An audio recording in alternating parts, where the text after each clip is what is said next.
Hello and welcome to Confidently Wrong, a show by regular dudes talking with confidence about content we have no right to speak about with any kind of authority, but do it anyway.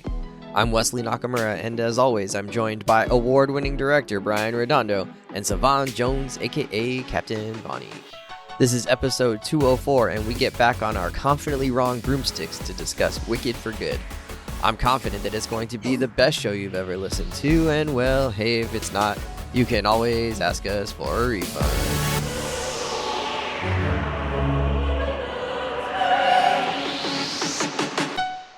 Incredible! Hello, gentlemen. Welcome back. It's Confidently Wrong Holiday Edition. Yeah, boy. Holiday. Get your peppermint holidays. tea ready. Get your presents ready. A little Santa Claus elf and some Jingle Bells music or some Mariah Carey, whatever your preference is. I like the Gucci Christmas album personally. East Atlanta Santa 1, 2, and 3. There's three. Savon just sipping his tea, and he's welcome back to the show. He's joining us again. He missed the Pluribus pod, but Brian is also here with us. Hello, Brian. Hello. Sav, you weren't with us last time because you were on a little vacay last time. How was it? Where were you? What did you see? Yeah, it was fire. I spent my Thanksgiving out with friend of the show Kendall and some of his homies. Shout out from Kendall. LA. We went to Lake Tahoe, around 8 hours north of California, or not California, Los Angeles. And yeah, spent the holiday out there. So Right just on the dropped that border song. between Nevada and California. Yeah, we were kind of back and forth, but we did a good mix of hiking, checked out various lakes. You know, it's Oh, hell mountainous. yeah. It's very, very mountainous out there, so a lot of hiking.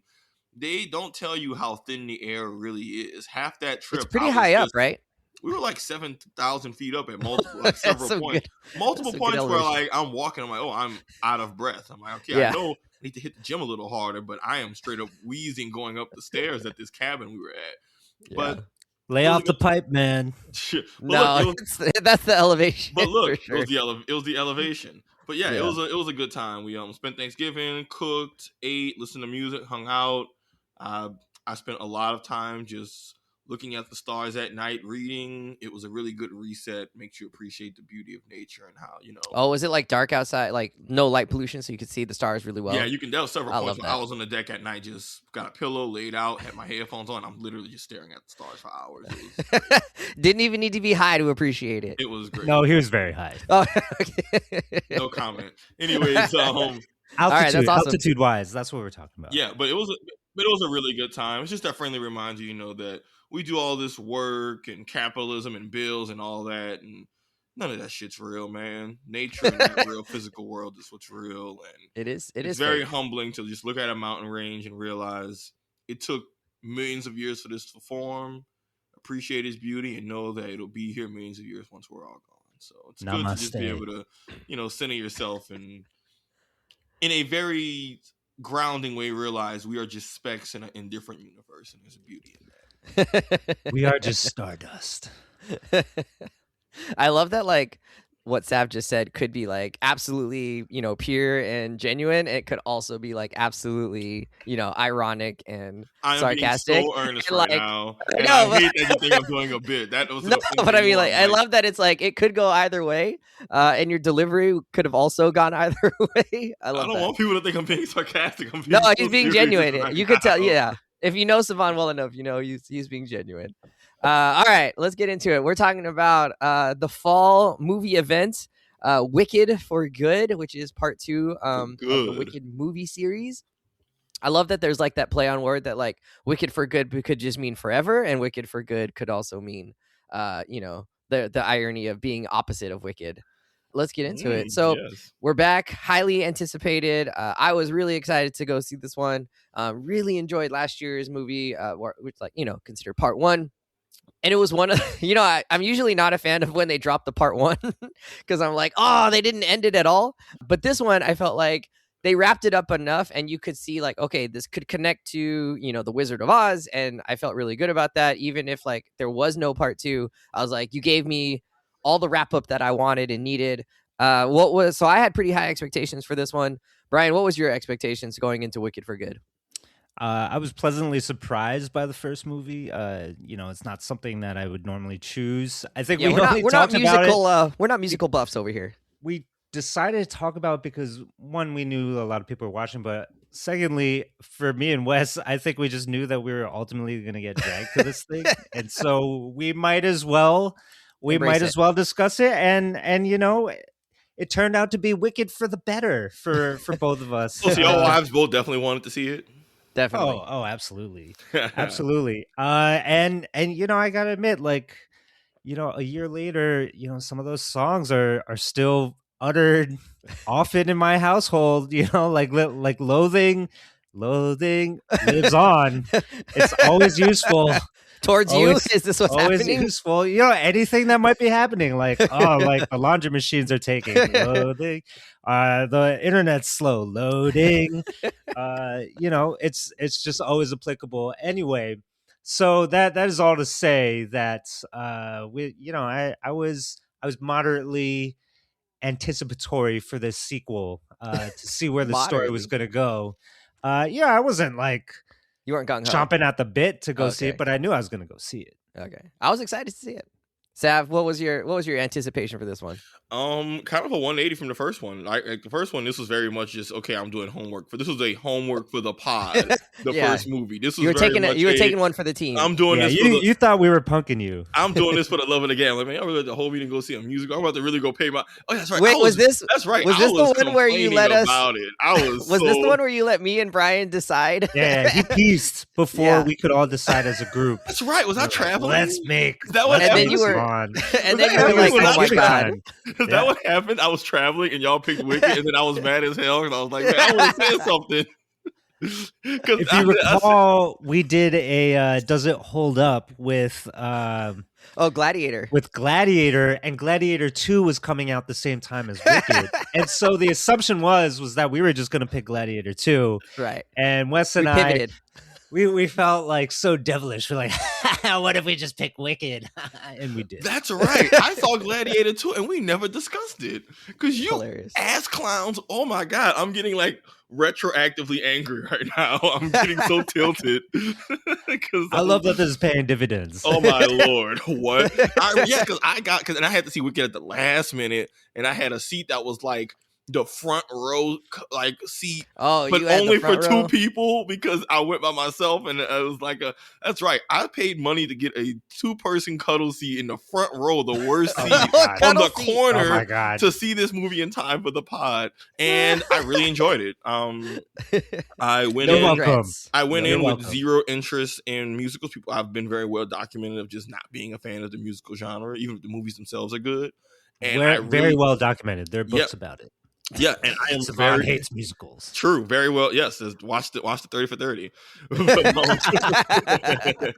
produced by Brian. No, but I ended up really enjoying the first movie. It was a pleasant surprise.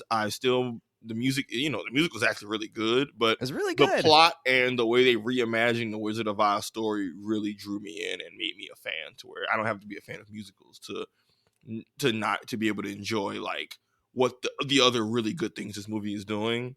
And the plot just straight up had me hooked, especially when I saw how it ended of what they were building up to. So I went into Wicked 2 kind of being like straight up, oh, I'm excited to see this movie. And I wasn't getting dragged along as like an extra with someone. This is all just like, okay, I'm going by myself. And so I had a pretty good amount of hype going in. Like I was excited to see, okay, what happens next? Where are we going? I don't know what's going to happen. Your experience actually sounds a lot like my experience seeing the musical. So I got to see it in New Orleans quite a number of years ago. Traveling company or whatever. And it was something where I was like, oh, we could go see it. Jen really wanted to see it. Whatever. It's a cool date night. Whatever.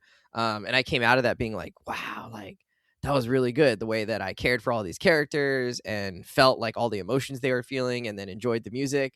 I came out of that being like, wow, I have a whole new respect for musicals after that, because I didn't have much experience with that, and just really ended up enjoying that. So I was excited last year to see the movie as well. I wasn't like being dragged along. I did want to see it. I mean, a good live Did production is you- always fire, though. A good live production is just. It was chef's really kiss. good. Did you or did you not cry during either the stage production or the first movie? Not during Be the honest, movie. Wes. No, not during the movie. I wonder if I did a little bit during the stage production. Probably when like Elphaba's like feeling her loneliest. Probably it's like really sad, right? Because you're physically you can just see like Wes I was think sobbing just in the one theater. character on the stage by You heard herself, it here first, folks.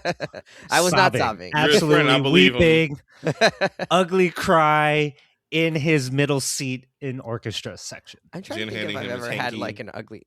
The most emotional teary I've gotten ever was The birth of my Pursuit of daughter. Happiness. No, Pursuit of Happiness, when he finally, well, spoiler alert, With Will for Smith? a 15-year-old movie, when he makes it at the end and he just runs out into the street and is just like having his like silent like celebration / relief moment. I was like tearing up during that part. Like not bawling, just I think tears were probably running down my face a little bit. Yeah. That moment gets me so hard. Just Well- like after all he had been through. Well, there's some arguable tear jerkers in this movie too. Arguable. Yeah. All right, well, let's get into it. Something.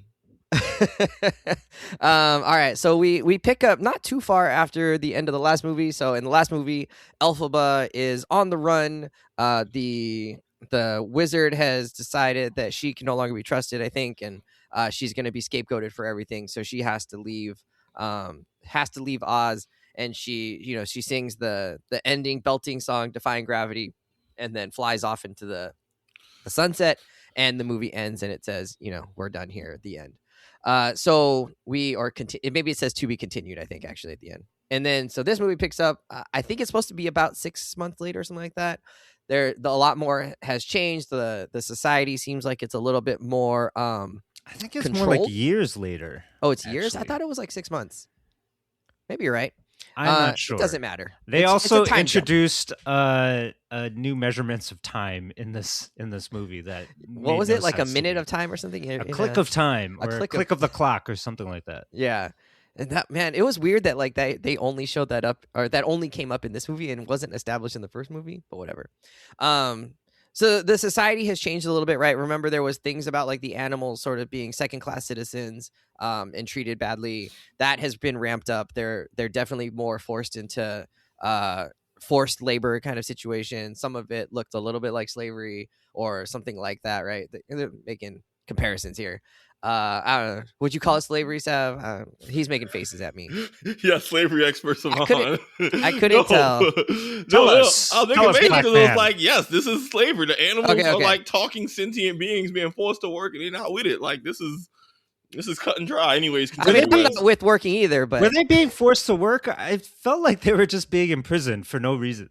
okay. When they were building Well, the like, yellow they had brick the road, animals they had making the the big, road. they had the big Yeah. piece of Oh, labor okay. hooked They were up. part Homeboy of had that. a whip. He I was forgot about about to that. whip the shit out the bull, and then the only reason then he it didn't keeled whip him is over. because the Elphaba came and was like, "Hey man, hey, we don't do that here." But Yeah. other than that, So established slavery, and then and it Alphabet really seems like- liberator. yeah. In that case, And there's no Django. there's a lot of like propaganda happening. You can just see all the signs of like a very totalitarian, authoritarian society happening here. So I don't know, what did you think about like the plot of that, about Elphaba having to save the world, deciding to save the world, Glinda sort of just kind of going along with it still? What about the plot made sense to you? What did you like? What did you not like? Sav, we'll start with you. so honestly, the plot and how this movie kind of opens up is what made me. Is part of what made me love this movie so much out the gate. Like, I don't want to be that guy when it comes to the allegories, but this movie is a gigantic allegory. But the fact that this movie is about like the first movie was more about Elphaba trying to find acceptance, and it's more about her life on like an interpersonal scale, right? Of like, okay, what are her personal relationships in her individual life look like? And that was a really fun story to tell and learn about her and all that. But that is very different than a movie that opens up with her just being an outright enemy of the state. Like, you just got to call it what it is. She's an enemy of the state. She has an entire propaganda campaign out to get her. The animals are losing rights and losing their voices, and those are the ones who she was really tight with. The wizard is a conniving bastard. Glinda is caught up in this, like, she has a good heart, but she doesn't know how to fight against, like, the status quo and against the system. Especially one that privileges her, right? She's benefiting greatly from all of her work to sort of undo things, right? Yeah, but it's complicated because she doesn't like necessarily like it either. But my point being more so is that we get a story that's immediately just about fighting the government propaganda enemy of the state And it already is a plot that has no real clean answers, because it's like, oh, the populace is just being manipulated in a way where you can't pull the wool over their eyes because it's so thick. And even when she writes the thing in the sky of like, oh, the wizard lies, and then Morrible immediately does the spell to change it into Oz dies, and it's just, oh my God, what kind of Cold War CIA information manipulation campaign movie is this? Honestly, that set the tone and really made me a fan of this movie, where, and I don't want to immediately start drawing comparisons, but I will. The first movie was way more chill and smaller and lower stakes. And this has just evolved into just a straight up, like, this is like, let's be real, this is like a Jason Bourne movie, but with, or like a James Bond movie, but in fantasy land with music. But in terms of the actual plot and what's happening, the shit's very intense, and I am 100% here for it. Especially because it really lands, like, all the themes and shit hit home incredibly hard and on the nose, and it's not like it's some new thing. This book and story has been around since the 90s, so it's always interesting to see a production of something that's been around for ages and it feels like it was tailor-made for current events. And it's like, nope, yeah, this is just, it's not about Trump. Nope, it's just but it's a time, it's all a big ass circle. All I have to say, I really like the plot and the scale and the stakes and the really awful situations that all the characters were in. This was a very dark and brooding story. That's interesting. So I think I paid less attention to that, and would have liked that story to be front and center all the time. And I don't know if that it wasn't, but my impression of the movie was sort of like expecting some of the more like smaller character moments or more of the things, and they did focus on that, right? Like you get stuff with Nessa, you get stuff with Bach, that they have things going on. There's obviously the sort of rebuilding relationship, I guess, a little bit with Elphaba and Johnny Bravo, Mr. Man. I don't know what his name is. Johnny Bravo. Yeah, whatever. You know who I'm talking about. Oh yeah, Fierro. And this is also a function of like, it's Johnny been Bravo three or 4 weeks since I've seen this movie, but it just never felt like, to me, even though you're right, there was that overarching plot, it never felt like they really connected everything in a way that felt satisfying, or like felt like the momentum kept building to me. It kind of felt like they were stops and starts, and then we go over here and go over here and see like this other thing, and it sort of took away from some of the momentum of the movie. And then just some of the relationships were just kind of like silly, and I didn't really get invested in them. So I think plot wise, silly relationship wise, is a strong word. Silly. Yeah. What was silly? I guess Johnny Bravo turned into straw.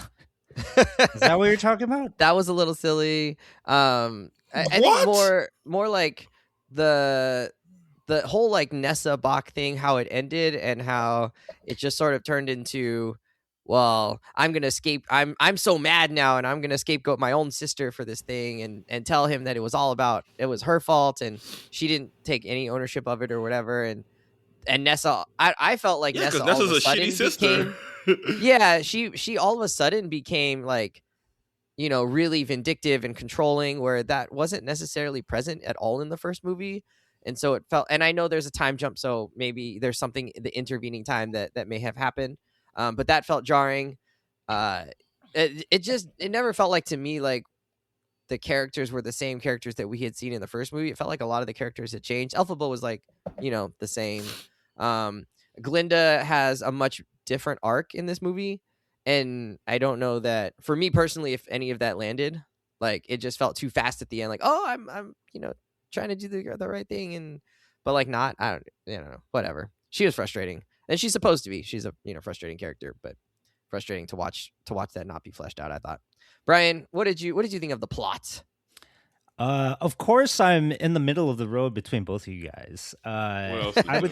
Fucking Switzerland. God damn it. I mean, I think like I appreciated certain elements of what the movie was trying to accomplish. To Savon's point, fighting back against the totalitarian state, and in a lot of ways, Wicked for Good is a superhero movie, right? Like Elphaba literally swoops down to save the day in one of the very first moments of the movie, and that's sort of what they're trying to signal. And she's a vigilante, and by the end of the movie, she pulls an entire Dark Knight turn, right? She takes the L so that the mantle can rise as hope for a Really better did, huh? future I mean, the for whole movie's Oz, about and then like she rides propaganda. away into the night, which is a cool. I think that's a very cool story, and so there like pieces of that I think were pretty interesting.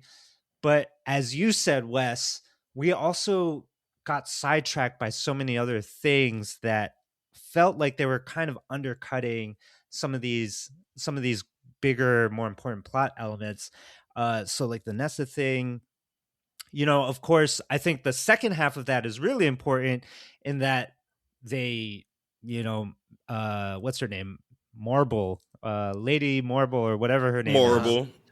Madam Marvel. Madam Marble, right, sends out a cyclone and kills Elphaba's sister, right, with like zero remorse. And of course, that's The gonna state will do set that. off Elphaba, right? Like it's exactly like that.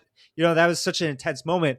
However, what we got from Nessa leading up to that was this really unexpected and overly dramatic heel turn from her into a despot. How did that happen all of a sudden? So, Like suddenly she's a bigot and she's vindictive and evil. so can I push back on that one just slightly? Let me finish my point. And so like part of what was nagging on me with the overall plot was the movie spent so much time trying to shoehorn their story into all these little aha moments with like how it fits into the original Wizard of Oz. That, like, for example, Bach turning into the Tin Man, and you have the lion that Elphaba rescued in the first movie becomes the same lion that's in the Wizard of Oz, and like all these sorts of connections that they were trying to make. I think for the most part felt really kind of forced and unnecessary, and just like took the movie in a lot of weird turns and took us away from the two main stories that I thought were much more interesting, which was one, what Savon said was like Elphaba versus the state, and how the two are combating each other, and maybe more importantly is just the relationship between Elphaba and Glinda, which in this movie, I think they're still like the best performers, and they have such an interesting, complex relationship. That's But the they're thing that almost never on screen drove the together. first movie, but when they are on screen together in this one, it's really exciting. It's really exciting when they get together after Nessa dies, and it's also really exciting when they get together in the castle in the climax. So I thought those were the strongest moments of the movie, but they are sort of entangled with all the other stuff that comes around it and loses some of their effectiveness ultimately because of it. Sav, What? you said you wanted to Oh, respond oh, to the idea about Nessa being killed oh. I mean, after her heel turn. honestly, I thought the Nessa stuff. I thought they explained that of like even in the first movie, you could see that Nessa was. Not a Lonely, loose for sure. cannon. Well, no, not just that. She was blind to her sister's relationship with their dad. Like, she was never aware of, like, hey, yo, your dad effing hates your older sister. And it is wild that throughout this whole movie, and this is the first movie I'm talking, you can't recognize that. Like, I think some of the stuff with Nessa, they had already kind of built up. She has some insecurities because of her disability and not being seen and heard by people, the way that she's favored by the dad, but doesn't realize that he's actually the reason that there's a lot of tension between the relationship between her and her sister who wants to protect her. Then her selfishly, being pissed that the dad died at the end of the first movie. Right now, she's pissed at Elphaba, not realizing. Like, I think some of the stuff about Nessa being kind of shitty was actually very established well in the first movie. So it makes sense that the person who selfishly can't see her sister's issues throughout the series suddenly is like, why didn't you come back after our dad died for something weird? It's like, hey, Nessa, you're tripping, dog. Like, you were tripping in the first movie, and this is the continuation of that tripping. So to me, the heel turn of her suddenly becoming a shitty leader, because now she's sad that the dad died and her sister left her, but she feels abandoned. But because of her own behavior, she makes it worse. Like, I thought that stuff, that wasn't really, like, that part kind of more or less landed, and I don't think that was a big deal with, understanding the character motivations. But the one thing I do want to we can talk more about, Brian, that I could not agree with you more is that, and this is tricky, right? Because I don't know if it's anyone's fault or if it's just the nature of the way the story went, but the highlight of the first movie was the relationship between Elphaba and Glenda, and the plot separates them because the plot has to advance in a way where they're not together. But to your point, those were the best character moments on screen. And so I know you thought maybe the Wizard of Oz moments felt a little more shoehorned. My issue wasn't that. I thought those were cool callbacks. My issue is just that the two best characters are just because of plot not together. And I don't know how you reconcile that, right? Of like, well, the way the plot goes, they can't be together because that's what the whole point is, that all this shit's happening. But how do you replace those character moments that were some of the strongest in the first movie? And I don't even think it's because of the other characters not being interesting. I just think that dynamic that they built was so organic and dope that you can't replace it with anything, even if the other actors and characters are kicking ass. Because I thought Fiyero was awesome. Like, I thought his acting and his desperation and his arc was sick. But I'm like, but this ain't no Elphaba and Glenda. Like that whole little just like bromance, hate love relationship is just, you can't replace that shit. Like that's really hard to. Yeah, which again, it feels really authentic and relatable, actually, and kind of what gives like the emotional thrust of the entire story. The two movies are so emotionally I think there's different. a prequel problem. There's a prequel problem. They're like, oh, we came up with this thing and it's organic and it's fun, but now we got to force it all into this endpoint that we know is coming, and like fuck everything else. Pros and cons. It like doesn't matter anymore because we just have to reach this endpoint, rather than let the story and the characters kind of dictate which way they're gonna go. Mm-hmm. Which I guess we'll talk more about the ending, because I think they did that in some ways, but didn't in others. But you know, I think it's a little bit of yes when you gotta start to pick apart the ending. And because I agree, Brian, like I think they were definitely constrained by wanting to respect key elements that happen in the source material. And I think in certain elements they shoehorn themselves. In other moments, I do think they actually reconciled it well within the ending. But we'll get to that. But a question for another day. Why is it called shoehorned? You don't have to answer it right now, but I'm like, that's not what a shoehorn does. So do you know what a shoehorn does? Wes? Yeah, do you know what a shoehorn does? No, it's not a musical instrument, buddy. Because the whole point is that it's supposed to help you slide get your foot into a shoe. Yeah. So the point of shoehorning literally is trying to force something in to get it to fit better. Like I think that analogy, it does work. All right, I buy it. What you mean you buy it? It's what a shoehorn does. Go buy a shoehorn. Try it. My dad had one for a long time. I don't know if he still does, but he had one. Did your parents have the short shoehorn or the one that reaches your knee? Anyways, what are we talking about? Anyways. Okay. My last problem with plot / relationship was that I didn't necessarily connect with was Fiyero abandoning Glinda after they seemed like pretty happy. I mean, I know he had like some, he had some feelings and some eyeballs for Elphaba, but sort of had seemed to make his choice. And then, man, like all of a sudden they were just he was just like, when did he make his choice? What do you wait, like I felt like he made his choice to be with Glinda, right? No. You don't think so? Well, we don't see him at the end. We don't see him at the end of the first Wicked, right? I think the last time we see him, he's left on the train tracks before the two main characters go to visit the wizard. He rides off from the school. I was watching the recap. He rides off from the school, and they're showing like everybody what they're doing as the story ends. He's kind of like, oh, shit's getting ugly, and he rides off and leaves the school because at this point, Elphaba's kind of like started to win his heart and win him over to like being indifferent to what's happening to other folks. So he's very much at the end of the first movie like, I ain't rocking with this, and you see him riding off into the night. Okay. Yeah, and I think like he was already questionably attached to Glinda. Yeah. In that movie, right? He never liked Glinda. Giving looks to Elphaba. Yeah, I mean, he was definitely like, oh, maybe the grass is greener over there. It actually was greener. I don't think he ever did like Glinda because even when the soil's they tricked him into the marriage too. Like when they're married, he didn't have a say in that. It was like a forced marriage, and you could see from his body language, he was like, I'm not rocking with this.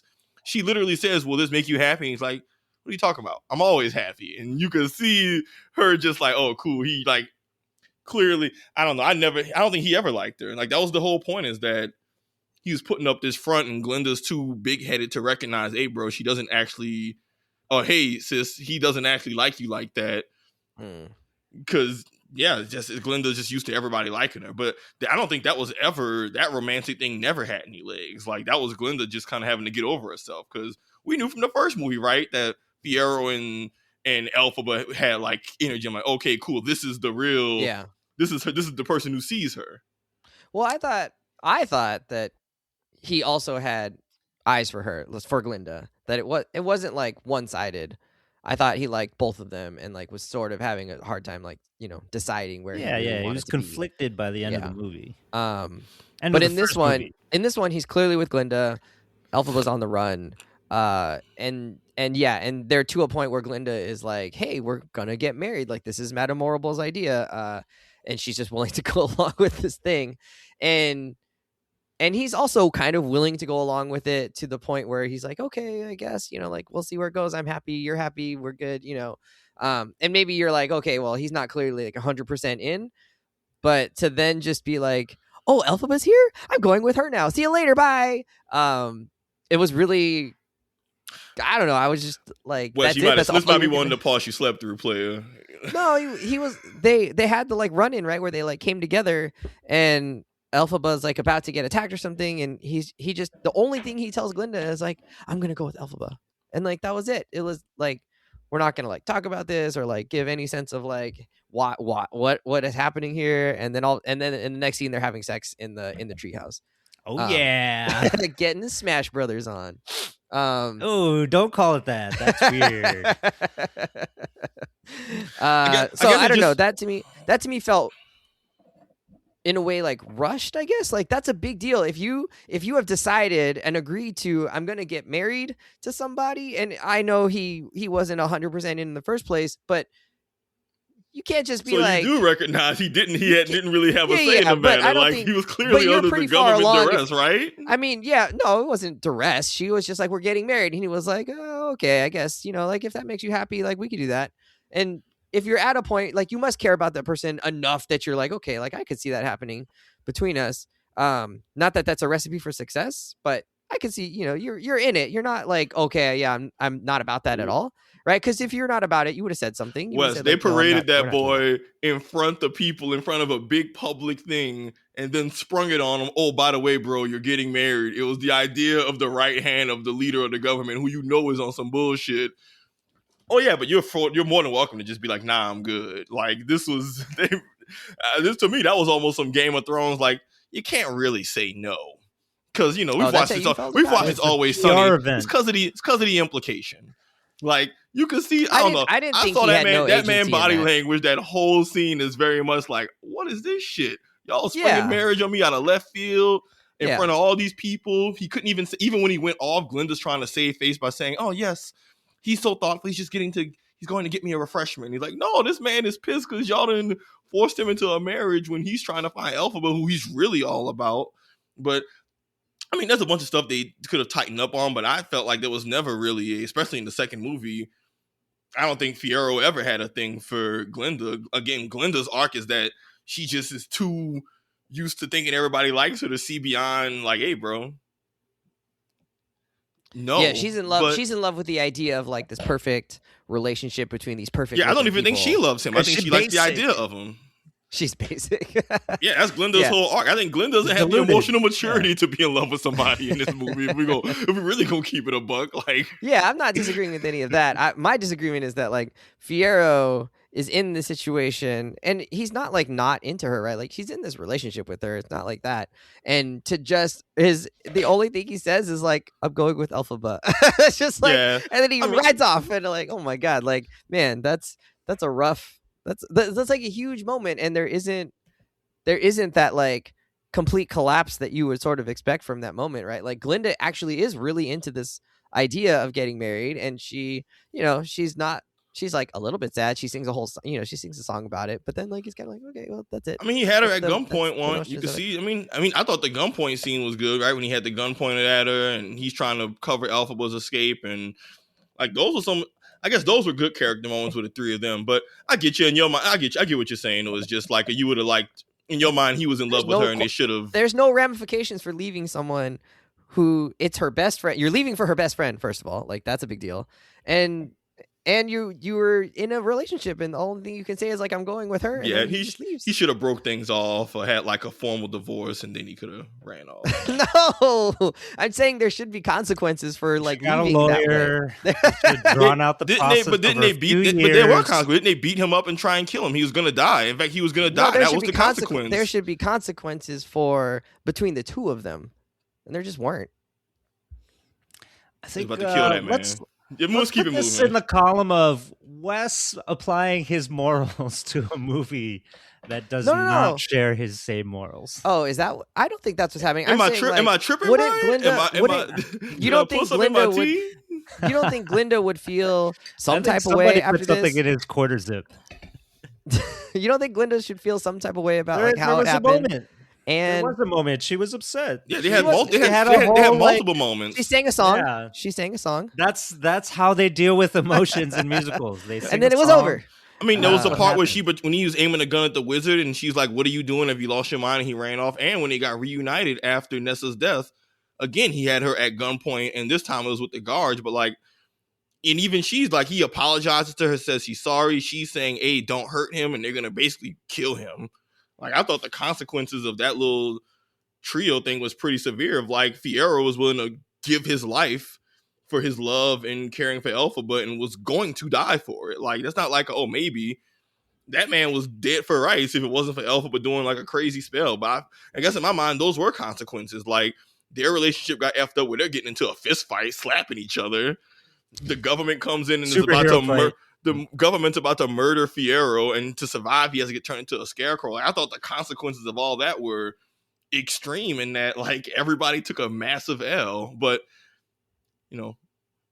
Wes, you do sometimes applying your morals. Glenda's, like, very upset at that moment. In fact, right? That's why she betrays. That's why she pitches the idea of using Nessa, which, Oz and them decide we ain't gonna do that. We're gonna do something way more heavy-handed and egregious. But, like, in fact, Glenda's darkest moment comes in response to that betrayal in her mind of, oh, before she was a fence setter, yeah, she's with the status quo, but she never tried to do anything to intentionally hurt Elphaba.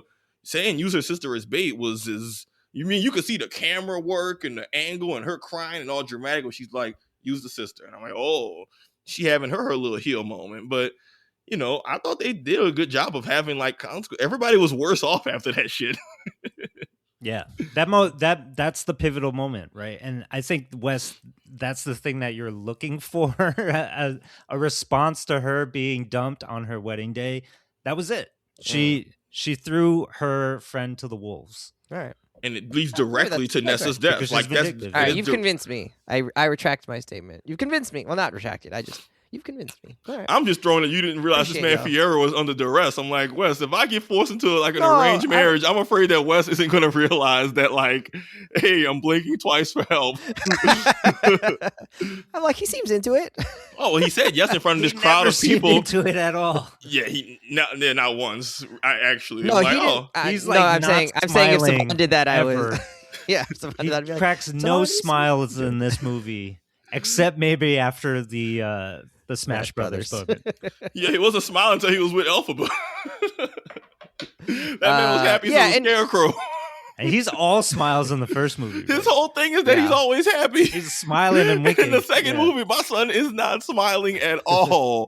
They took the light out my son's eyes. They got him holding people at gunpoint at dinner parties and shit. He pulled out the blicky like twice on some trapped in the closet R. Kelly shit.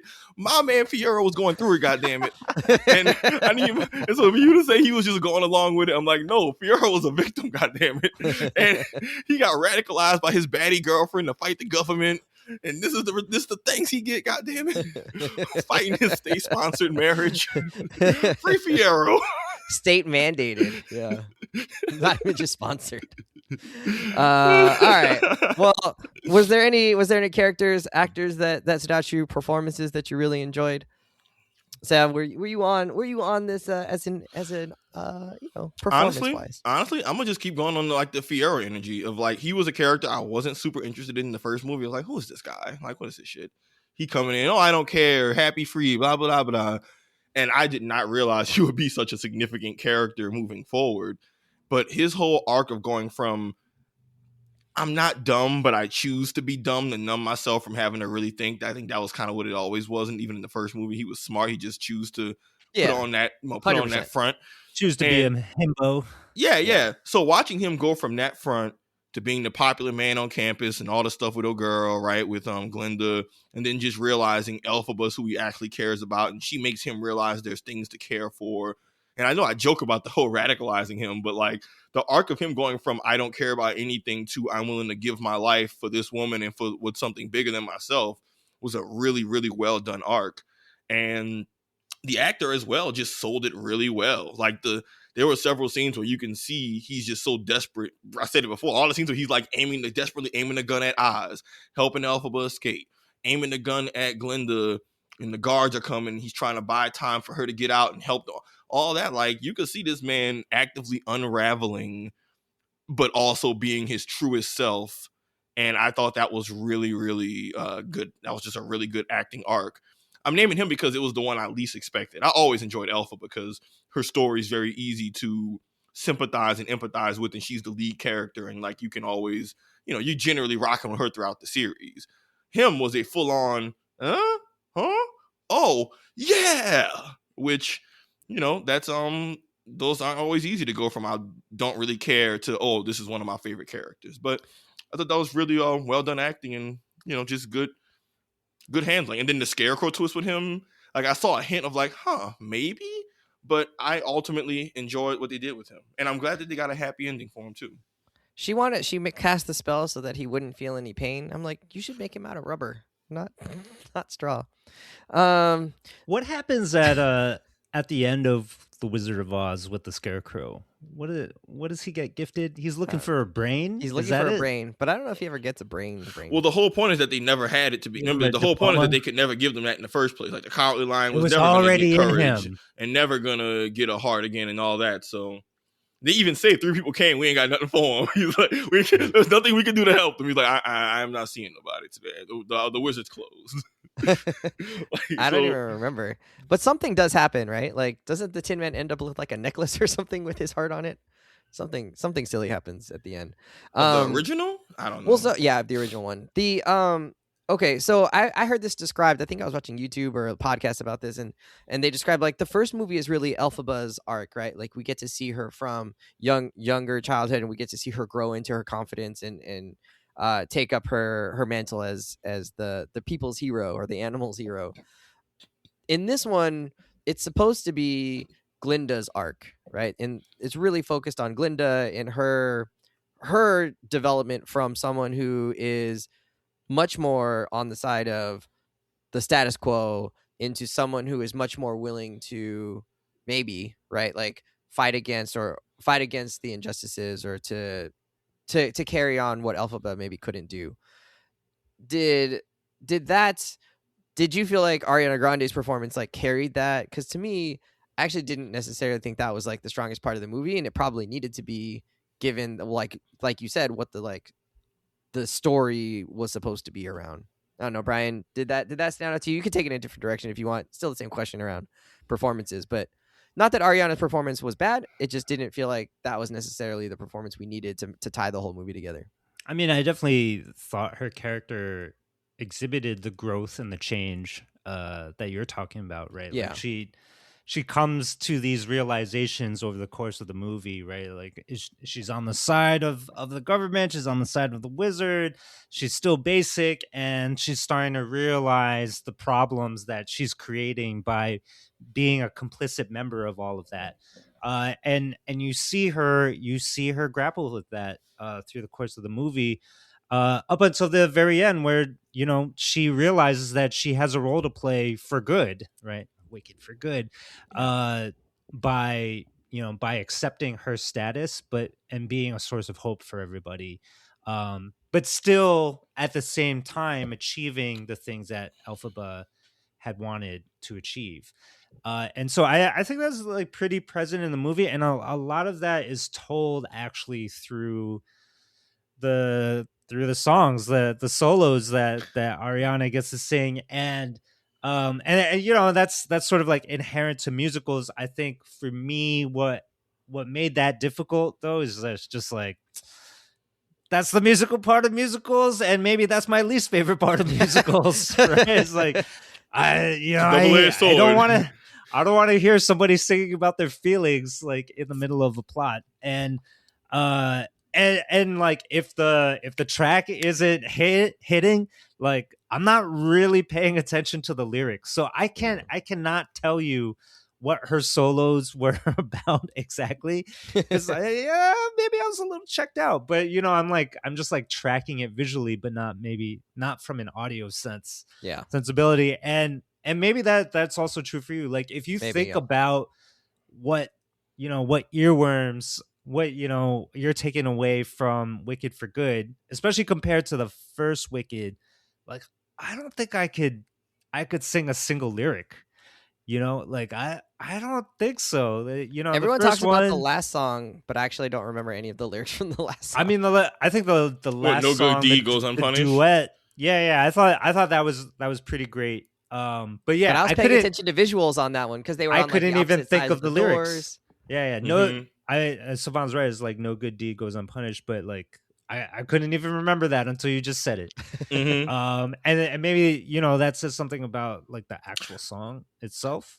Not that the performances were bad or anything. It's just sort of like the nature of act twos of musicals. Like they are all very much similar to this. Like any musical I've ever seen, right? They're like trying to wrap up so many storylines all at once. They're doing it in a compressed amount of time, and then like and all the songs suddenly take a serious turn, and they're just not as fun and interesting as the songs from the first act. And I feel like I've experienced this countless times in the musicals I've seen, and Wicked for Good, suffers under the same weight. Yeah, I think that's just the nature of musicals and storytellings, right? Like, unless you have a musical that's completely just lighthearted the entire way, with most stories, the stakes ramp up, things get more serious, and that just lends itself to less whimsical, fun songs. So you're not, to your point, Gravity about her breaking away and flying into freedom is just going to be a very different vibe than her saying, yo, man, I do good things and it always blow it back in my face. You know what? F this, I'm crashing out. Like, yeah, that's just, and the state is coming for me, so I got a piece. Yeah, and it's just like, sorry, that could be a banger of a song, but that's just not going to be as fun as the song about two roommates who don't like each other. Like, and but I do want to say, Brian, I don't think that's necessarily a fault of like the movie. I think that's just the nature of the genre. Like, to your point about Ariana, like Glinda's character development does happen through her solos. And when I was at the movie, I was trying my best to lock in on the lyrics because, again, I might not be a fan of musicals, but I fully recognize that the songs are where the lyrics and the music are key character development moments. So if you're like, oh, I don't know what's happening. Oh, what happened? A lot of times it's like, oh, man, listen to the lyrics. These lyrics are actually giving you all the exposition of what's going on in this character's mind and all of that. It's just not going to happen through dialogue. And if you miss that, it's easy to not always see what's going on with a character.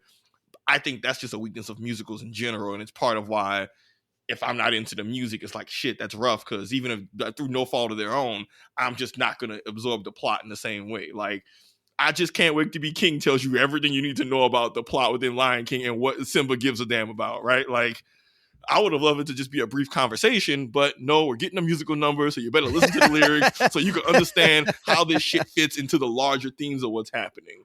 What I will say, Brian, is that I pretty much agree with everything you said about Glinda and her arc, and it's about her kind of learning to not be so complicit and learning what good really means, all of that.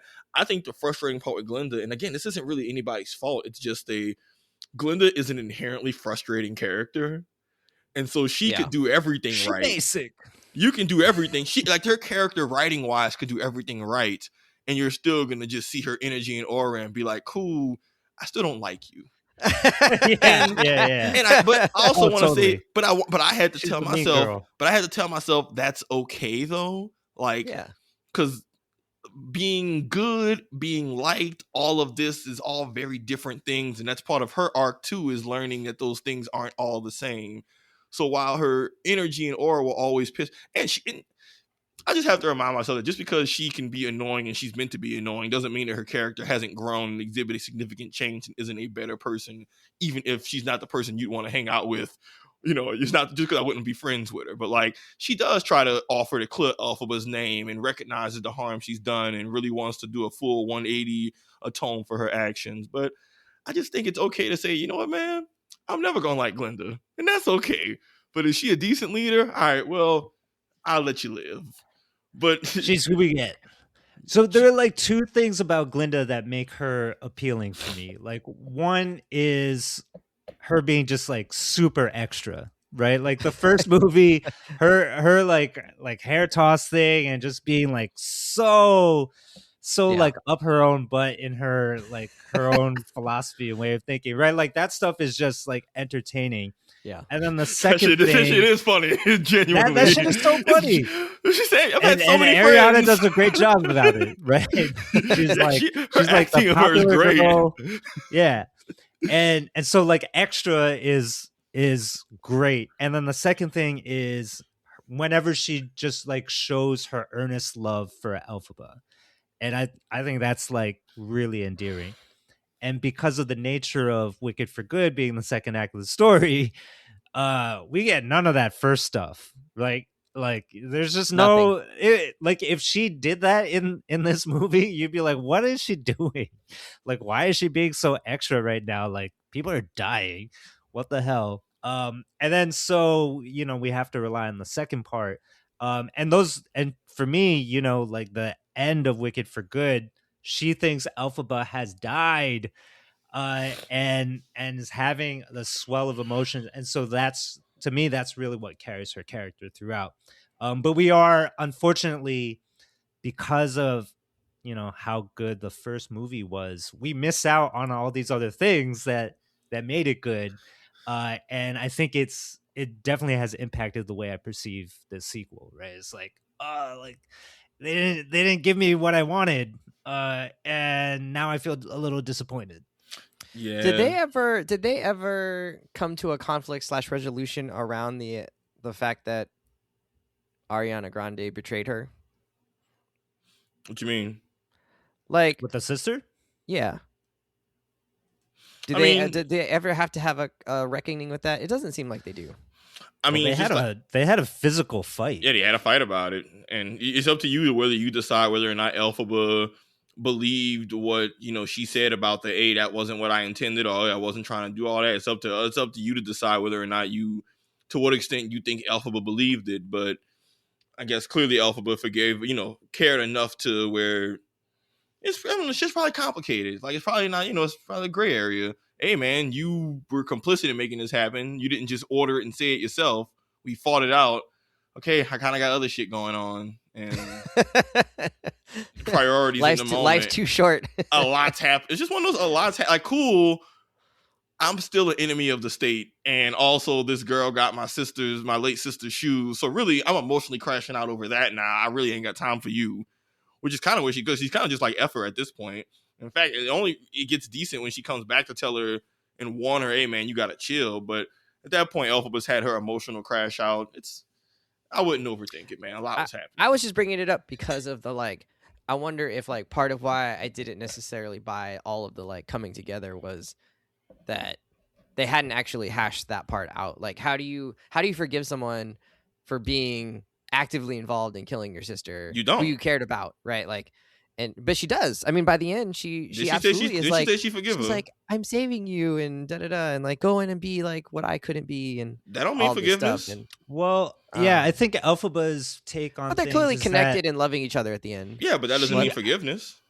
Yeah, I think she's resigned to the fact that, right, like she says, like basically everything I've done has blown up in my face, right, and so in a lot of ways, I think Elphaba is taking it on herself, or like taking the responsibility. Like what happened to her sister is really more about what Elphaba has like started, you know, in these chain of events. And so that's sort of why she's retracting, right, and withdrawing from the world. she feels defeated, Yeah, and so I think her, yeah, there's a different story where, yeah, maybe she and her, she could have just blamed it all on Glinda, but that's not the tack that she takes. she I she has see. a Okay. different understanding of all the events, right? She's like, I'm giving up my rebellious, like, on a high horse stature here, because it's not working. Like, everybody, everything I love is endangered by this, and so now I'm gonna peace out. And they were both And manipulated throughout the story. They are both victims of manipulation. Like there is the element of this world and situation and Oz has pitted them against each other in a lot of ways too. Like again, it's not really I explicitly say, hey, after this happened, we're good. But I think there's a point where they just realize, hey man, all this shit that's happened to us, the wrongs and things we both have messed up, has been the result of not us trying to actively screw each other over. It's just an awful situation. And I think they both recognize that it's Oz and Morrible who are the real villains in all of this, which kind of gets reconciled. And, it's like I know you say life is too short, but it kind of is a life is too short. They're literally the only real friend that the other one has ever had. So, that's interesting. Yeah, I mean, they I both guess straight I up Could could use see. a say, little more bone yang. Alphaba just straight up says, hey, you're Love the bone only yang. friend I've ever had. And Glinda straight up says, you're the only friend I ever had that mattered. Mm. Like, and even in the first movie, throughout all that shit, they really are the only two real friends the other has. Again, the Yeah. sister doesn't really have a real good bond with her, and all the rest of Glinda's people are just cronies and, just like, lick spittles. So, like, when you recognize that maybe Elphaba doesn't think she directly did it, but thought she was involved, but knows that her friend is dumb and easy to manipulate and all that, she's not just, wicked witch evil, pardon my term. It makes sense that they're like, yo, man, this shit's bigger than all of us, and we gotta like acknowledge the way we've been helpful to each other. It's sad, but like, hey man, so this story is a tragedy more than anything else. Yeah. All right. Thanks for that. That's helpful. All right. Musical status. Was there any songs that you were into? The only one I can really think of is Ariana Grande singing "I'm Not That Girl," which is the same song that Cynthia Erivo sang, or that Elphaba sang in the first movie, but with some lyrics changed to match her situation. Oh, I like that. So a little parallel between songs and movies, almost a way to make a connection between the music and storytelling. I like that. Absolutely. That's a good one. Sav, what did any songs stick out to you? Yeah, wonderful. Favorite song in the movie by far. When it's her, the wizard, Elphaba, the wizard, and Glinda at the place. Because the entire song is just about the wizard being a finesser and the truth being relative. And people will believe anything if it's like, oh, they just hyped me up. I didn't say I was wonderful. They said I was wonderful. And I was like, all right, cool. He has a whole bit about liberators or liberators or conquerors, depends on whose perspective. Murderer or this, depends on who you're asking. I'm like, oh my God, this entire song is just about propaganda and moral relativism. And the wizard is just like, I hate how right he is right now. Because he's just like, hey, the people are dumb and they like what I say. So it don't really matter if I'm wrong, it's 2 left feet. If the streets like it, who am I to argue what the people want? Like, that was the whole song. Like, I'm in the theater just like, oh, what the hell am I listening to right now? This dude Evil. is so slimy. Evil. This dude Charlatan knows the truth. But then I'm sitting there like, no, that's not. No, but people would never.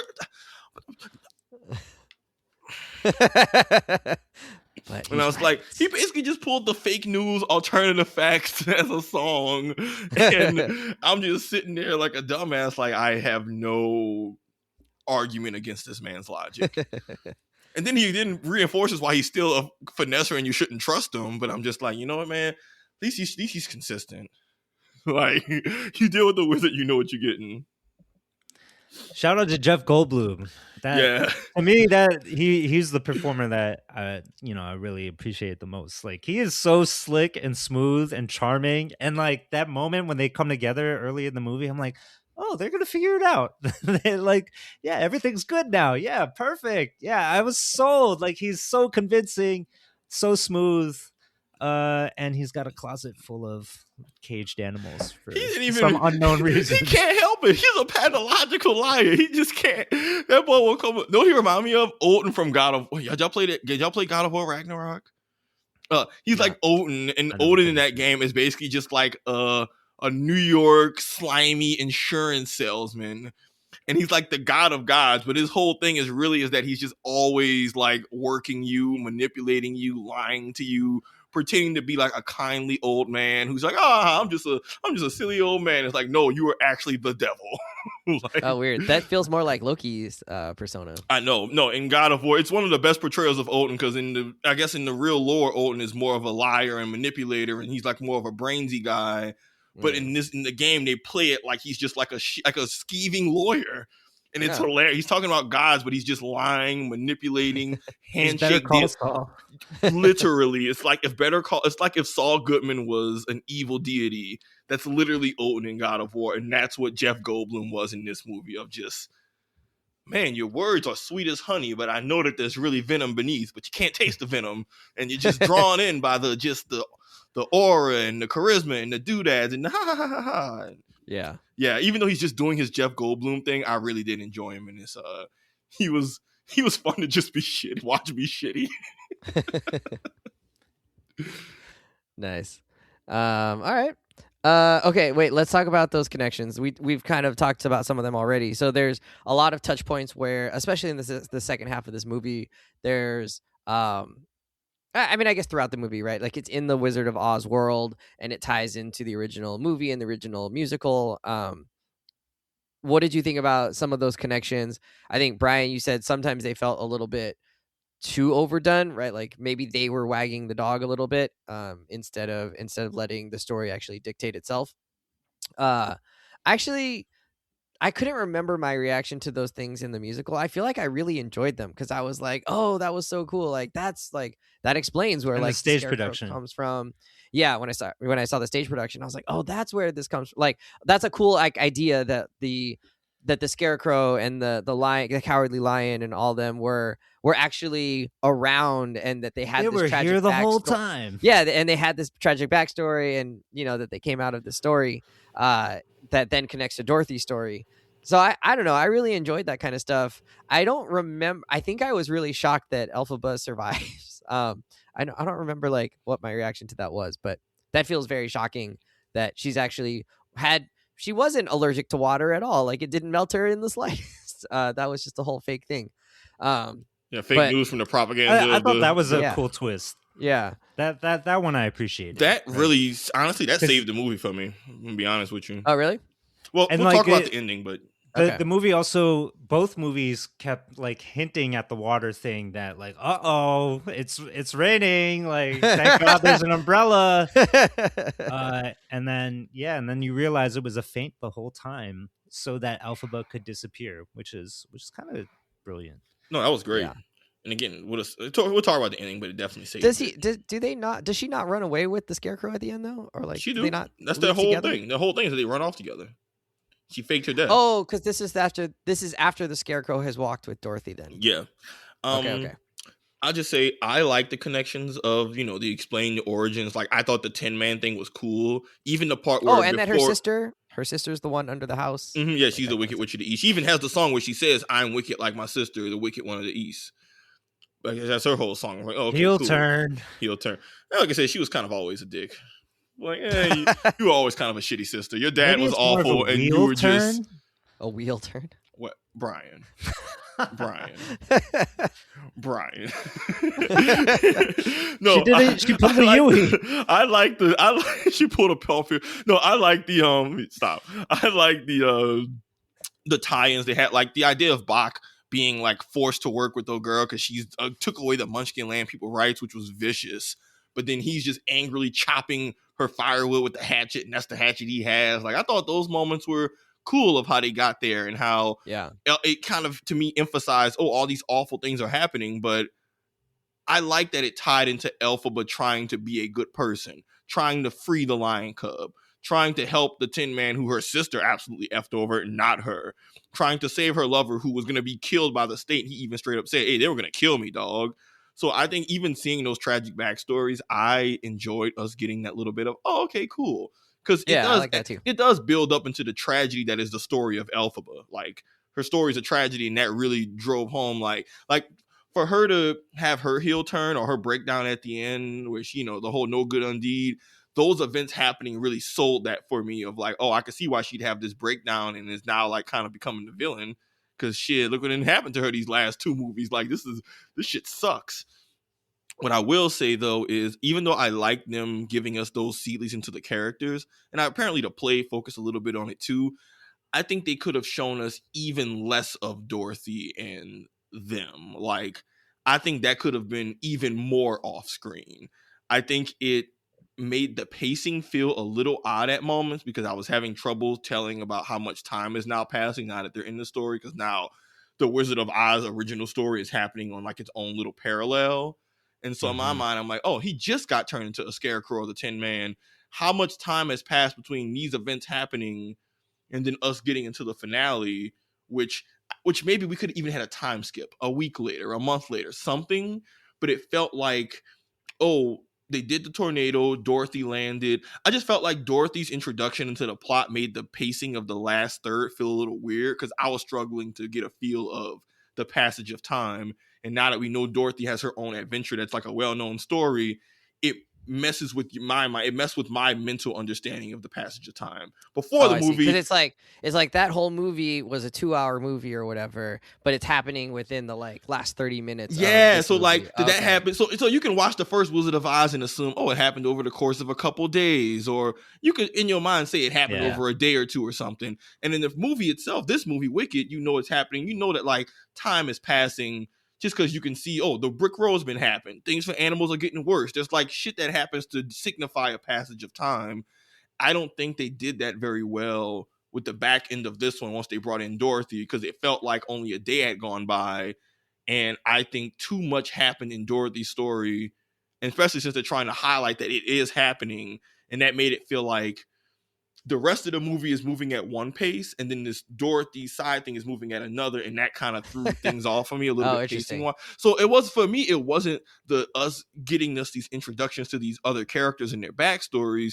It was that they tried to anchor it to Dorothy, but Dorothy's meant to be like almost a damn near Easter egg cameo. But yeah, the pacing just felt thrown off of like, did Dorothy land in Oz and was there for like 5 hours? Like, was her adventure more like being at a Universal Studios for a day, or was it like, was she out in the wilderness for a week? That really threw things off, and that was probably my biggest critique of how they did that. But I wouldn't give it up. But I wouldn't give up those cool character moments. Like, that's one of those, if I got to choose, fine, take Dorothy making things a little weird. I like knowing the backstory of those characters. I like the Tin Man being mad as hell. I like that the Scarecrow was kind of like, you didn't really know exactly who he was. They implied it with her spell, but you don't quite see it until the end, and they kept that under wraps. Like, I like that, just less Dorothy. I think, or establish the time passage. Establish passage of time so that it doesn't feel weird. Yeah. I think the inclusion of all those tie-ins to me like was less about the time incongruity happening, which I agree was like definitely a thing, but it was more like the tonal misalignment for me was the real problem. It was like I couldn't wrap my head around it, right? Like, I already talked about the heel turn for Nyssa turning into the Wicked Witch of the East.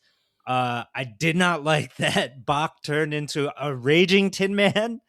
Like he's like on the streets as a rabble rouser saying like, kill the beast, because part of why I didn't like that was, one, because we know what Bach was like in the first movie, but maybe like even more mind messing with me was the fact that, like, I don't remember the Tin Man being like that in The Wizard of Oz. Like aren't Dorothy's companions kind of lighthearted? Yeah. And so it was like really hard for me to reconcile, like, oh, that the Tin Man is acting like this, and the lion too, like the baby cub that Elphaba saved, it just like felt like too much. And then of course, like, Fiyero being the Scarecrow, I think that that's a cool idea, But at the same time, I'm like, wait, but then that means Fiyero was traveling with That's Dorothy the the whole pacing. time. That's the And pacing then part. why is Exactly. what is he doing with Dorothy? Like, is he supposed to be like some secret agent with Dorothy now? Like, what the hell was going on with that? Like,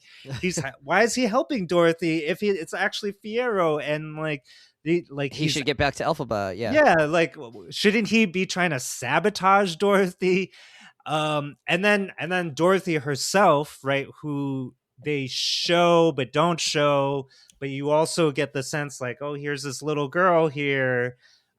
She carries a lot of like outsized energy just because she's just such a famous character in fiction, and we have this pre-recognition of what she's like, and so her aura is just like really mismatched with what's going on in the movie, which and the fact that we have to like see Elphaba interact with her and like, give me those shoes, right? Like some of those things just felt really off with where Wicked as a story was trying to go.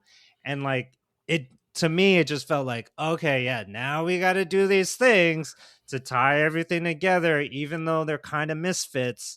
But we're gonna do it anyway. And Yeah. I think it like robbed like the main story of Wicked for good. It took away from the Glinda Elphaba thing because we had to spend so much time with all these other misfitting pieces.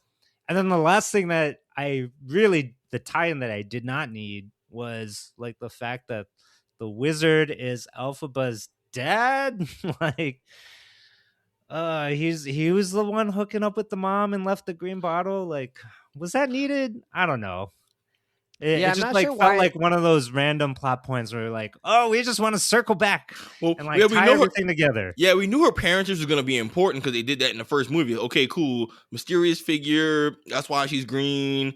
We know that's like they hinted at it being important in the first movie, But it but wasn't important. But she's green well, it was because he important. Well, it was important. drinks Well, it was green important because liquor. Yes. it has something to do with him being from the other world or something. But the point Yeah, is yeah. that is why, like, it made sense in the first movie, her parentage, because we know somehow, whatever the circumstances of her birth are, that's why she's magical. That's why she can do all this powerful shit, and that's why they realize she's the key to really opening, the magic book. Like, it But made maybe that sense in should the have been first revealed movie. earlier. Well, hold on. I think Okay. it made sense in the first movie of like, okay, cool. Something about her parentage, her father, something, all that. It's important. That's probably why she's so powerful. The book, all that made sense. The problem is that they completely ditched that plot point in the second movie entirely. And Yeah, exactly. had they still talked, because I thought it was a cool thing that they asked. Like, I was like, oh, okay, cool. Her parentage is important. I was like, all right, cool. Yeah. I'm making a If note it's of that. important, make it important, right? I made a mental note of that, of like, oh, cool, that's gonna be important later. I figured probably Oz would have something to do with her parentage. I wasn't sure, but like we knew he was important. But the fact that it's more of just a footnote at the end to make him realize how shitty he really is like, it's cool in that, yeah, it drives home the Shakespearean tragedy element of things, and I'm fine with that. But they just needed to make it more relevant during this movie. It could have Yep. come up once or even twice in the movie, and that would have satisfied me. But it was completely unaddressed. We don't see that green bottle again until Elphaba's faked her death already. Right. And at that point, And I there's just nothing thought, else that can happen with it. yeah, and I'm like, oh, okay, Yeah. this is like yeah. a drop. What are we supposed to do with And this maybe information? it'd be different if it led to Oz changing or doing something different or realizing the error of his ways, and he's the key to also making change happen. Like, that wouldn't have been perfect, but that would have been better. But his arc ends with him getting banished because he's so awful. So he was out the door regardless of whether or not he had this great revelation. And it doesn't really change anything about Glinda's interpretation of Elphaba, because that's irrelevant to what her relationship and friendship with her was, and their arc was irrelevant of what her parentage is. So it's like, who is this for? It should have been to show for a moment to change Oz, but Oz's arc is like, the way his arc ends, that's irrelevant. Like, if they would have kept him it could have there, changed. It could have also changed Elphaba, right? Like if she learns of this, it could change Yeah. her interpretation of who she is. It could also explain why. It could explain more explicitly, like why she is the most powerful magic user in this world, right? Because she has access to different Yeah, different realms. she's a child of both worlds. Yeah, but and my then point maybe is that she has a different relationship with magic after knowing this information. Yeah, exactly. But they could have gone. But the point is, those are all different, all acceptable directions. It could be up to your but point. They would have had everything had to happen earlier, right? This reveal would have had to happen earlier. Yeah. But I guess my point is that regardless of whether they use this information pre or after her supposed death, no matter which version they didn't do anything significant with it. They could have still done something after she faked her death with that information in the body. They still could have did something. They could have did something when she was still alive. My frustration maybe is it's that for the they third did movie. not. My problem is that they did neither. And the neither agreed. is like, cool, we could have just left that scene out in the beginning and just make it to where she's just born magic. Like, for all that, she could have just been born green, treated as a generic birth defect, and everything else in the movie would have worked exactly the same. Exactly the same. It wouldn't have mattered if the mom treated on her. The mom could have just done the classic, she died in childbirth, gave birth to a green child. Nobody knows why, on some Grinch shit. The child was green. No one knows. It's like, they green. And then the dad's a shitty dad. And then every other part of the movie happens exactly the same. Maybe the wizard's after her because he knows she's magic because of stories. But like, don't introduce something like that feels important in the very beginning. And maybe the book handled it differently because I know they got to like cut and adjust shit. But like, that was such a missed opportunity that it was like, y'all could have just cut this scene out, man. Like, this does nothing. Now I'm mad because now you reminded me that y'all hyped this shit up. And now we're like, oh, by the way, ding. Like, no, you can't do that, damn it. Chekhov's unfired gun. Fired too late. He was even drinking the shit during the party. He was like, takes the edge off. I'm like, is that the same green bottle? They did nothing with that information. No. Yeah, they just hinted at it all the way through. That was one of the things that I sort of figured out in the first movie. I was like, oh, that's the wizard. But yeah. All right. Okay. Let's talk about the ending. So lots of things are happening at the ending. I mean, there's some connections, like we said, to Wizard of Oz. There's the way that the story wraps up. There's Elphaba's survival. Did you like how the movie ended and wrapped up? Oh, there's the coming together of Elphaba and Glinda at the end.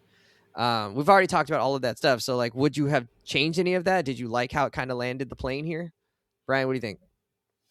Yeah, I think it was satisfying overall. I mean, definitely, again, as I've mentioned, like the Elphaba and Glinda, their relationship is the true driver of these movies. Facts. And so seeing them have that moment together, knowing, and like, Glinda knowing that, okay, this woman, my best friend, is going to sacrifice herself, and we're going to sing it out.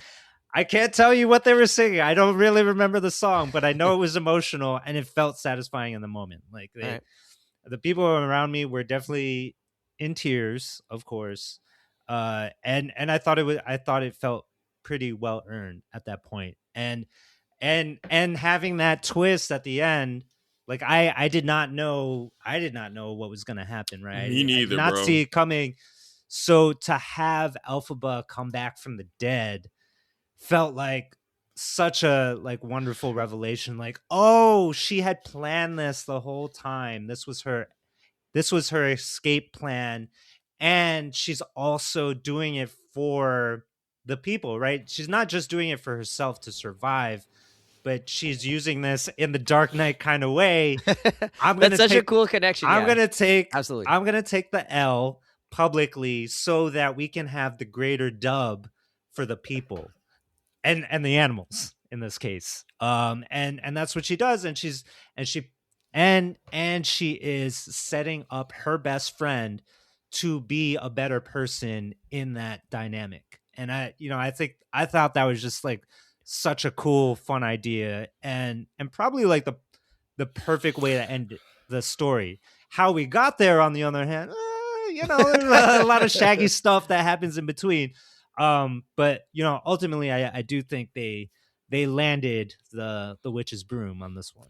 Nice. I couldn't have said it better. Sav, what do you think about the ending? Yeah, I dug it. Again, a lot of things were happening. A lot of like, okay, we have to like wrap things up. I didn't have any particular issues with it. I think sometimes the Glinda stuff dragged on just a smidge, but I get that they got to milk it and like try and really get the emotional weight to land. They did add a new song for her. That's nice. That's good. That wasn't in the original. Yeah. But overall, I liked it. I liked that Glinda wanted to be the one to try, and I think they really showed her full circle moment of saying, man, F with the bigger picture is let me tell them the truth about you. I thought that was really showing, okay, Glinda's really gone full circle of like, F the imagery and stuff if it does means doing the right thing, which I think was their way of hammering home that she has genuinely changed. Despite Dorothy kind of being almost like a son, where once she gets introduced, the movie almost became, look, basketball stuff, almost became a little heliocentric, where it kind of started the plot. She had so much gravity as an iconic character, it did start to warp things around her a little bit. Warp things around her a little bit. Wes, I agree, but she's the Jokic of the show. Yeah, but it's like, hey, you can't just come in at the end of the fourth quarter and then suddenly you just change the whole offense. Like, hey, go sit down. Either you play in the hole or you're not. Anyways, yeah, Elphaba living was not something I expected. And honestly, leading up into the movie, my biggest concern had been, I really hope they don't just kill this character off, because that would just leave this whole series having a very just sour taste in my mouth of this story of this woman who has nothing but L's and mistreatment and all this awful shit. And then it just ends with her as an enemy of the state who ends up getting killed. And I really didn't want that to be the ending. It would have honestly made the series feel kind of cruel. I don't want to watch all this just to have shitty things happen to characters who didn't deserve it. And there's like, that's just it. So when it could have been that she like, I mean, a lot of stories, the hero dies, right? But yeah, it's like in service of some kind of sacrifice or whatever. Yeah, but the way that this movie is, the way this series is played out, I wouldn't have felt comfortable with them doing it that way, because she's never once been perceived as a hero. She's never once gotten any decent treatment. And I think the characters of that world, like, I don't think enough things in her life have gone well and she's been treated well enough by the world for me to be okay with that character sacrificing himself for the world. And with just the way the plot went, I don't know, it just would have felt really cruel of like, again, this movie's about, I mean, I think the whole thing's an allegory for someone being basically a terrorist against the state and fighting all that. And it just ending with, oh, she loses, that's it, would have felt kind of shitty. So seeing that she just faked her death and all that I was in the theaters ready to cheer. I was very happy. I thought when Fiyero earlier in the movie was like, we're going to be together forever, I'm like, shit, that sounds like things you say when you're not going to be together forever. Yeah. And the fact they were able to deliver that promise was like the levity to end this movie note on that really kind of like put a good just exclamation on the series. But then it didn't end, and then they went to the wizard. What you mean? It didn't. Yeah, but don't they then they go through the whole thing about the parentage thing?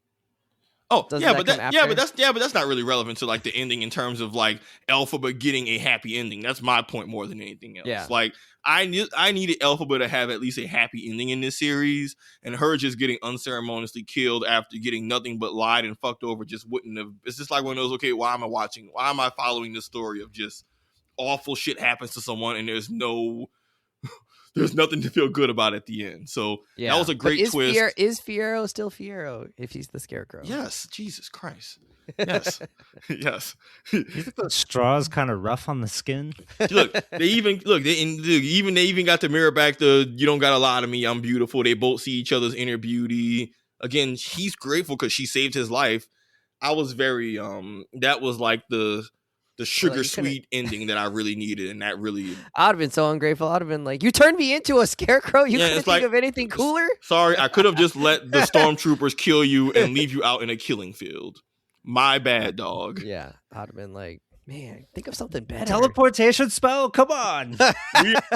we have seen I've been so ungrateful. We have seen that this book is. Look at my skin. We have seen that this grimoire book is not very reliable with its spell casting. She ain't no sorcerer supreme. And that's one of them chaotic D&D books where it's like one of those monkey's paw shit. You get what you want, kinda. Yeah, like, kinda. All right, we'll get you what you want. Make sure he can't get hurt. All right. Made you into some inanimate filler. That was the plot of the first God of War, where Baldur's whole thing is, I can't feel nothing, I hate this. And it's like, no, I'll take that. That's what you asked for. Yeah. He didn't. He was a victim. But it's like, is that a death? So but no, overall, I like this ending. It was good. Nice. I was gonna ask like, if you guys turned into one of the, like, you know, characters like the Tin Man or whatever, what would be your major flaw? But if you don't have anything, that's okay. Mine would obviously be like, I'd be very similar to the Scarecrow. I wouldn't have any memory. It'd just be just empty up here, just nothing going on. Yeah, that would be crazy if you became like that. If something would have happened to where this is now the new Wes, and now he suddenly can't remember things. I don't know how You're we also manage. kind of flimsy in the wind, right? Like no muscles. Yeah, that seems right. That Yeah. seems pretty accurate. Although I'm packing on the pounds, I don't think I could get blown over by the wind as easily anymore. That boy short. That boy teapot. Yeah. That boy says short and Kool-Aid. stout. That's a different movie. All right, Sav, you got any ideas? Wait, in regards to what? Your- like if your character trait that would become part of your origin story here.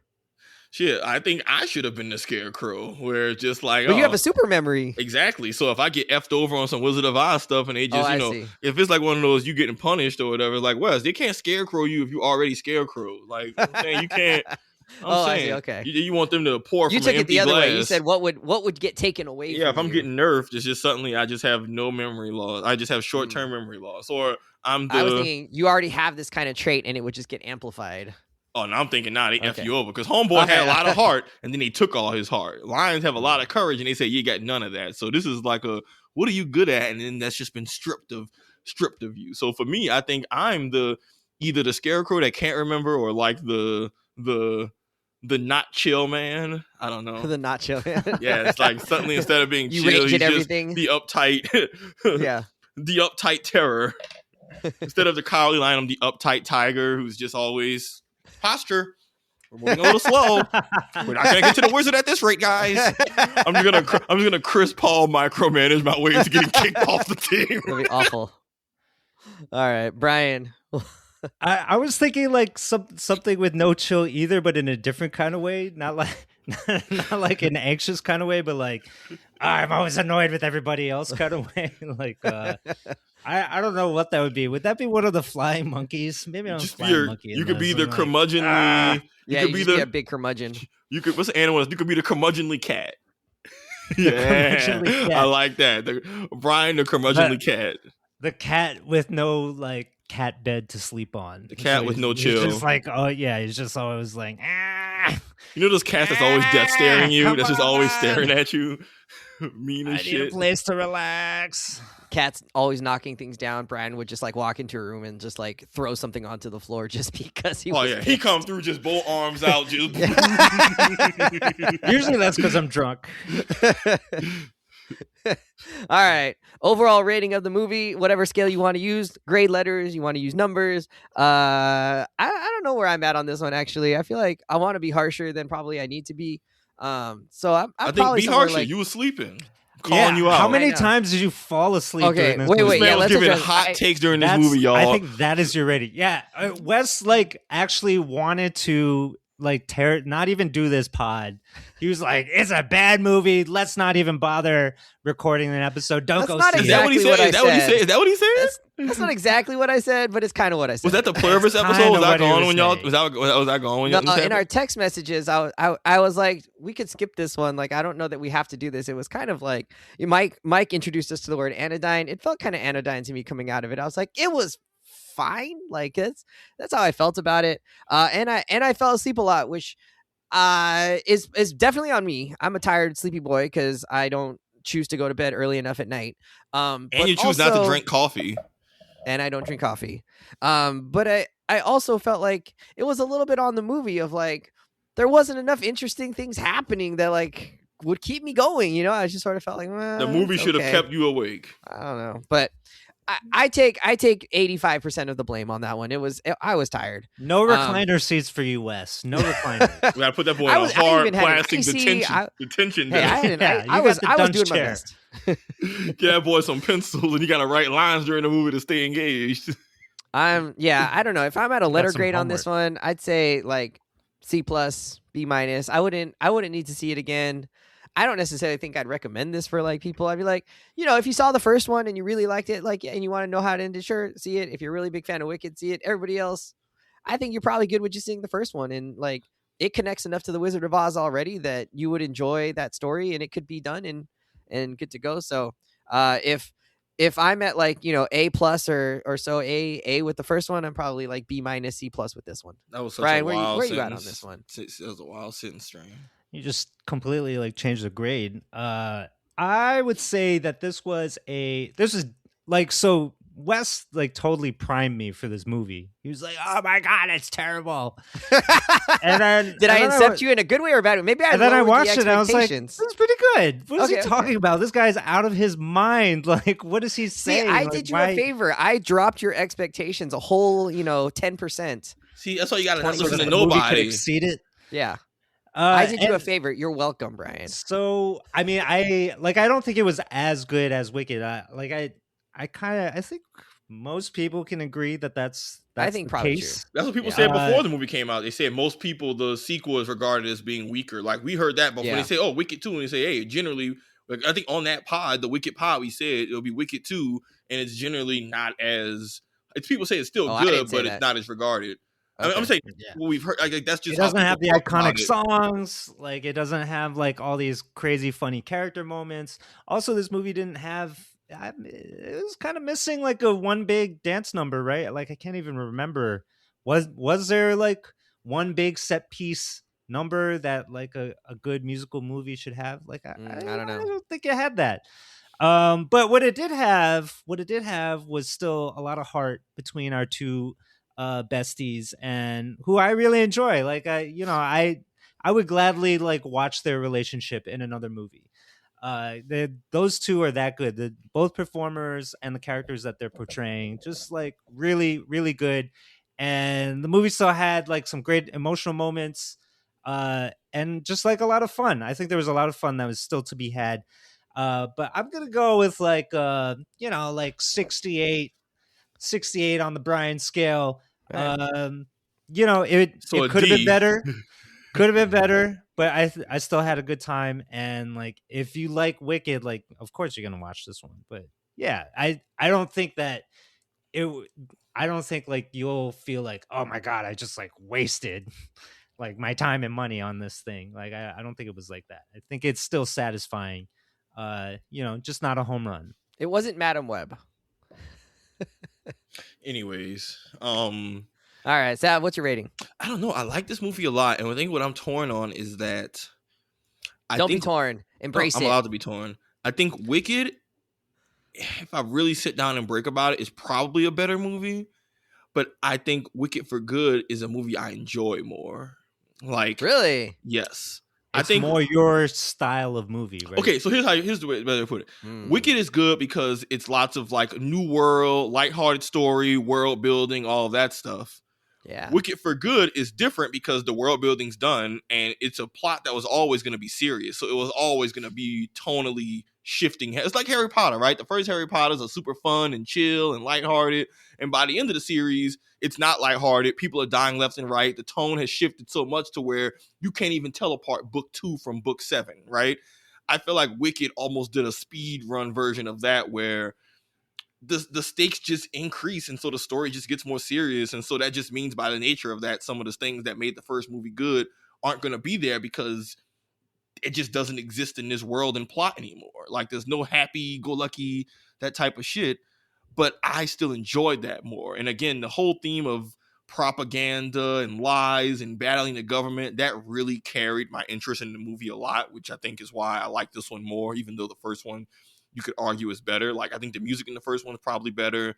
First one's a way more fun, whimsical, fun movie to watch. But this one's just more serious and gritty, and that really elevates it for me. So I don't know what I gave the first Wicked, but I think I'm going to give this one a very solid A-. Maybe B plus A-. I think I'll oscillate between that. I enjoyed the movie, fun to watch, all of that. It just loses points by inherently being a musical. That's just gonna always like wrong genre. Sorry. Like, Yeah. you've done nothing wrong. This is just a me thing, but I'm factoring it in. And that the last edge of the movie with Dorothy, I think, even though they tried to minimize her, the character's actions in the world of Oz has too much gravity to not warp the story around it, and that with some time pacing stuff kind of threw things off a little bit. So honestly, with all that, I'll probably give it a B plus A-. It depends on what day you ask me. Fair enough. Well, you heard it here. But I would recommend it. If you like musicals, you should watch it. If you just like fun on-screen pretty shit, I think it's still worth watching. Again, I say this as a non-musical guy. it was still fun to watch and well acted, and like it's not a bad movie. There's a lot of very bad mid movies out there. This is not one of them. This is like people put effort into this and it came out good and it's worth watching. And I think that's, that's really, I think there's value in highlighting that. Better or worse than Frankenstein? Apples to oranges. Did you enjoy it more? How about, let's say, did you enjoy it? Yeah, I enjoyed Wicked way more. All right. Me too. I think Frankenstein was more frustrating, right? I don't know. I didn't enjoy Frankenstein at all. Well, Frankenstein, it was just like we talked about Frankenstein. It was that they kind of were all over the place towards the end. The first 2/3 of Frankenstein is amazing. Love it. Oscar Isaac drinking milk, just drinking whole milk in the 1800s, dissecting corpses. You know he's a real sicko. He probably he probably watches Sacramento Kings basketball on purpose. He probably got a Jets jersey in his closet. Like, that man is a real... He's in for the pain. He's a real sicko. I would love if Dr. Frankenstein is just one of his new personalities for the Moon Knight character. He's like, well, actually... He's like, Cockney guy to now, like, deranged scientist. Full circle, baby. Skip both. Go watch Pluribus. That's my recommendation. Not getting another streaming service. Sav, we got to get you into Pluribus. It's so good. All right, friends. We're out of here. See you later. Speaking of milk. Ooh. Hit us up at confidently_pod on Instagram. Let us know in the comments what you thought of this movie and whether you thought it held up to the hype of the first one. I did not, but Sav thinks it did. So let us know who was right. He was asleep. Yeah. Like, whose opinion can you trust? The person that watched the full Believe movie? it or not, y'all, I was there. I saw that whole thing, for better or for worse. That's an indictment on the movie, though. I fell asleep during the movie. Not sober. So take your pick, folks. The somnambulous or the lifted. That's a word. All right. See you later. Bye. The guy who's in Dreamland or the guy who's in Dreamland? Hey, Dreamland for the win.